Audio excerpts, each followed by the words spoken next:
Nice to see both of you guys again. It was kind of a whirlwind day yesterday, wasn't it? Yes, it was. What all did you do here in Detroit? We'll start with you. Well, the most inspiring day in Detroit, we started off going to C.L. Franklin's church in the morning, and that was pretty profound. There's a corner of the church that has all the photographs of Aretha and her father and family, and that was pretty amazing. Yes. My favorite part was sitting with her family on her childhood steps and hearing them like reflect on her. To have the moment that people never get to see, hearing her granddaughter sing Ain't No Way. Y'all need to see that moment. It was so beautiful. So, yeah. Aretha Franklin was a personal friend of mine, and I remember interviewing her a number of times over the course of my time here in Detroit. And I remember talking to her about the biopic, and when she said your name, I said, absolutely. Aww, absolutely. Thank so you. It's very interesting to be there from the beginning and now to see here we are. How did you get on board? The studio and the creative producer, Scott Bernstein, reached out to me. Someone had given them my name. And I just kind of barreled forward with a very clear pitch on what I thought the movie should be. Right. And they seemed to be into it. So that's what we did. Right. Jennifer, we talked a little bit about what it was like hearing Miss Franklin say that she wanted you to play her in this movie. And we also talked about your last conversation with her. But I want to know, what was your reaction when you found out that she had passed, and where were you in filming this project? We had not started filming the project, but that was part of our communication and talks. But I still was like, wow, I just spoke to her. Literally right after our last talk, it was the next day in the press that she was no longer competent. Wow. And it wasn't, yeah, and I was like, I literally just spoke to her. So even to this day, I sit with it like, you know, I felt as though I was one of the last people to hear her speak, to be honest. Wow. Yeah. So then what type of pressure do you feel as not just a singer, but an actress as well, to portray this woman who you had a friendship with, a relationship with, now on the big screen? Yeah. Well, that alone, aside, just to play the Queen of Soul is enough. But then you add all of that on top of it, it adds more pressure, but it makes it more personal. You know what I mean? And I know what was the task at hand to do. You know what I mean? And it's like, it makes you care that much more. If I can't imagine being able to care more, but I take it personally. How do you do it? Because you've played these iconic roles. You're an Oscar award-winning actress. And in seeing that film last night, I said, here comes Oscar #2. Wow. For both of you. Wow. How do you do it? Because people know Aretha Franklin here in Detroit. And when we watched you portray her yesterday, and when people are going to see her portrayed by you on the 13th, there was a lot of resemblance there. So how do you do it? How did you get into character? How did you get her speech pattern down, her walk down?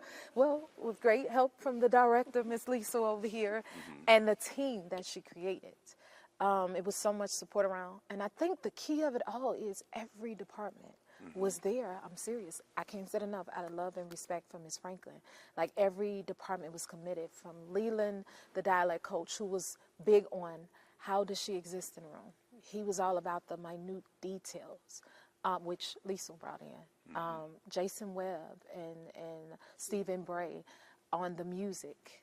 And like Tom Jones, the dialect coach, all of them, like, it was teams.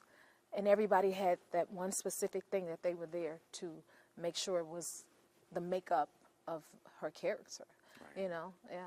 I mean, the team was impeccable. You know, these are all people that I've worked with in the past, but Jennifer's discipline and commitment, we started working probably 6 months, maybe more, before we actually even started shooting. And it was, you know, it was minute, specific, rigorous work. And she was tireless, you know. And so there was a point early on where I saw it drop in. We were in a rehearsal studio in New York, and we were working on the walk. And Taj was there that day also.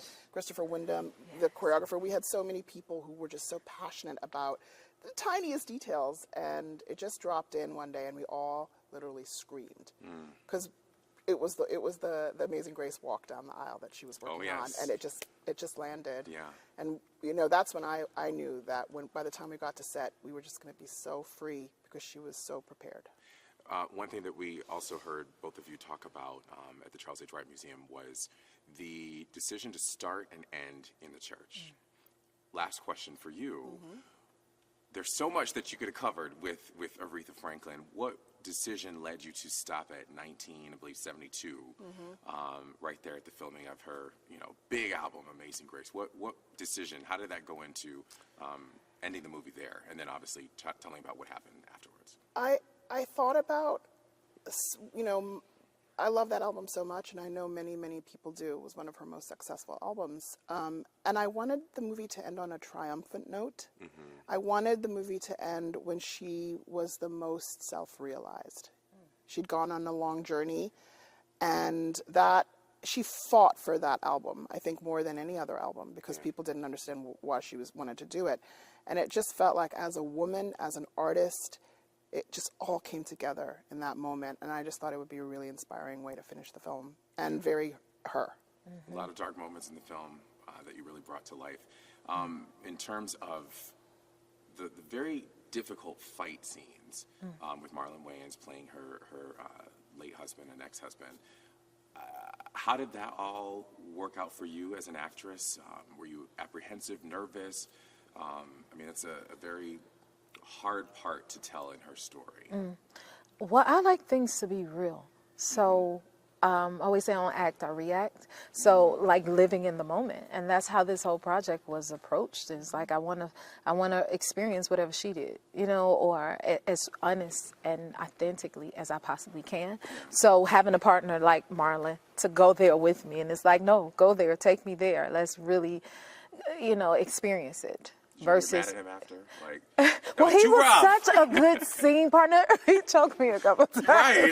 Oh my God. I was like, excuse me. It's like, okay, but he was so sweet because he was gentle. And I'm like, no, give it to me. You know what I mean? Like, give me something to respond to. Okay. So we kept like taking each other, pushing each other. But he was so sweet. He would buy me gifts. He would fix my food. Okay. He still sends me gifts. Send me another gift. Okay. When I say he was the best though, to work with, especially in that capacity. Okay. Last thing, this is Detroit, Aretha Franklin's home. Anything that you want to say to Aretha Franklin fans here about the city of Detroit and being here where she grew up? First of all, you feel that spirit. I understand why this was her home. I was just saying to her, you guys are givers. It's nothing but it feels like family to me. I feel very much at home, and you can feel her energy amongst the people. And I know when they said we was coming here and we would see the film with the family, to me, the whole Detroit is her family. Yeah, it's very true. Yeah. Thank you both. And don't think that we didn't notice your cameo in the movie, too. Oh. Listen, so I'm sitting there. I know we're out of time, right? I was sitting there with my wife. She's sitting right next to me. And I said, why does that lady look so familiar? And she goes, that's the director. I said, that's Liesl? And she's like, yeah, because she had just seen you. Right. We were at the Wright Museum earlier. Very, very well done. Thank you. And I loved how you talked about your love for Aretha from the womb, which only made sense for you to have that specific role. That cameo, for me, it was, getting to actually express my adoration for Aretha Franklin, but also for Jennifer. Aww. You know what I mean? Thank you. It was being able to look at Jennifer's eyes and just go, you're amazing. Yeah. So for me, it was like both of these women getting to play the fan. Because you never got to officially meet her. No, that's why I did it.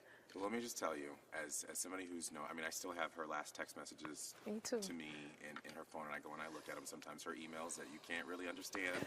You know what I mean? Like, she would literally send all capital letters, and I'm just like, what? Okay, you have to speak Aretha to understand what she would write. You said that. Yeah. You have to decipher But see, it. let me say, I don't want to cut you off, but that's how I can always tell when somebody actually knew her, because it's like seamless. Yep. Okay. Yeah. She would text me in during the newscast and be like, hey, get me, in touch with this person. I want to help out this person. She would be very proud. Oh, thank you. I only knew her for 5 short years, but what I saw on the big screen yesterday, I am I'm so thankful, you know, to have this. Thank So you very much. thank you, and thank you. It's you. great to meet you. Like You I told too. you yesterday, I've loved you since the first note on American Idol. Thank and you. My father's going to flip when I tell him that Tell him I said hi. I interviewed Jennifer Hudson. So.